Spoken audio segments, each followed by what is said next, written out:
Good morning, everyone, or afternoon, or wherever you are. My name again is Abiodun, and I'm coming from the city of Houston, Texas. No, I very interesting topic today. Man, I when I read is my this brother, I'll call him John. When I read John's email to me, by the way, you can actually mail your stories to me, or you can WhatsApp it to me. The WhatsApp to send it to is +1 346 496 8539. That's my WhatsApp, and you can also send it to the channel's Gmail, which is Eden Pains in Diaspora at gmail.com. Eden Pains in Diaspora at gmail.com, or WhatsApp, whichever one is good. Yes, straightforward to this story. When I read this story, it was kind of very funny. This is a story of a brother. His name is, in quote, John. I call him John. That's not his name, his real name, but I just want to hypothetically use John as his name. John happened to be a Nigerian student who came to the US to, unfortunately, would I call it unfortunately, but unfortunately, studied a program that is not a STEM program. STEM is STEM, and STEM stands for science, technology, engineering, and maths. So a STEM course, there are courses that can lead you to having an H1B visa, and from H1B visa you can migrate to be a green card holder. Those courses are courses that will quickly give you status in the US. Unfortunately, brother John came for a program that is not a STEM program, so his 4-year degree turned out to be worthless in the US. Like practically not to, doesn't give you status, doesn't give you instant status, you know. By the way, STEM programs could be nursing, medicine, chemical engineering, IT, mathematics, statistics, and all that. Those kind of courses are what will definitely give you status in the US. It might be slow, but it will give you status in the US. So I think he studied something social work or whatever, and or psychology, something like that, and he ran out of status. Fortunately or unfortunately for him, he met a lady who was born here, a Calabar woman from Nigeria, but she was born here by a Calabar mother. So she was born here. I don't want to give her any name, but she was born here, and they studied together. They dated while on campus, and brother John, being that he doesn't have status and the lady is a citizen of America, he needed status. So he proposed marriage to her. Like I said in my earlier video, people overseas, people abroad, most times go into sham marriages just because they want to have status in the country where they are currently, especially if they are out of status. Most of those marriages, I didn't say everyone, most of those marriages are not genuine marriages.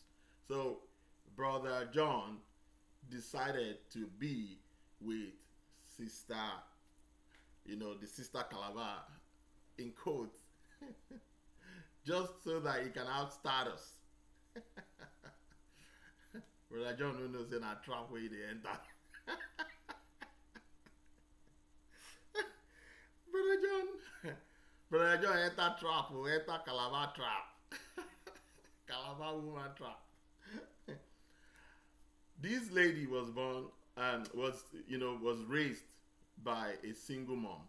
She was already divorced, and the mother of the lady, as I read, as he told me, is a nurse practitioner. So, long story short, they married.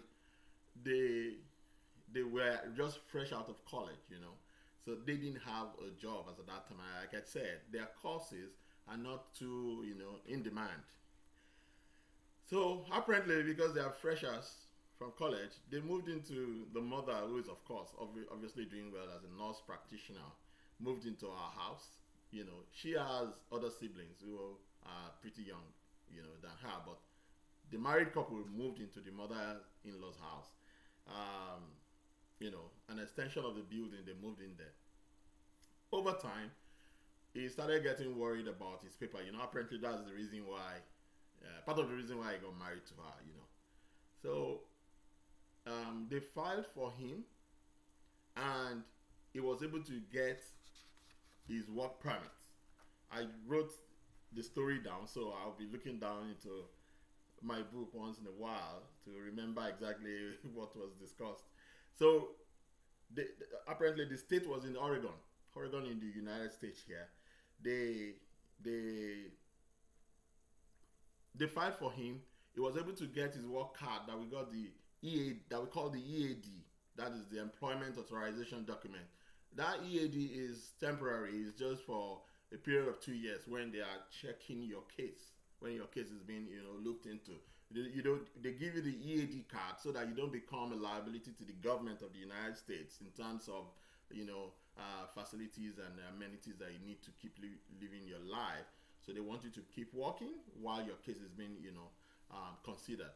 One issue with overstayed visas in the United States and turned out to be let me rephrase. One issue with an overstayed visa and the person who overstayed the visa now is coming in to apply for green card based on marriage is a major red flag. Once you have overstayed your visa and your next filing to the USCIS is marriage, it's a big red flag, especially when you're filing with an American citizen, because they know that once you file with an American citizen, all your sins are forgiven, even if you have overstayed. But it is still a red flag, especially coming from a country, Nigeria. Nigeria is a major red flag for the USCIS. So his visa, his application was sent in. He has his working, you know, authorization. Over the years, you know, they started rolling, and he told me specifically that his mother-in-law will make passes at him. That's the, you know, the funny side of this video. His mother-in-law will make passes at him, will make gestures at him like, meet me upstairs, meet me in my bedroom. What's wrong with you? Let's get down. And this brother John told the wife that, look at what your mom is, you know, making me, you know, asking me to do. Funny enough, his wife said, there's nothing wrong with it. Go down with my mom. What? When I read the story, I was like, what? Bros, they go through things for this life. The wife was not against it. The wife loved it. The wife said, go ahead. It's my mother. Like, what? Apparently, this persisted, and threat, you know, came on, and, you know, threat in terms of his green card. We're not going to complete your green card for you if you don't do this, blah, blah, blah. Mother and child now were on him to, you know, go down with the mom. And I was like, really? This brother had no choice but to start digging mom and child. So the brother is now married to both the mom and the child. He told me that it's an everyday affair. It's either the mom or the daughter. So they share the week. They splitted the week into two.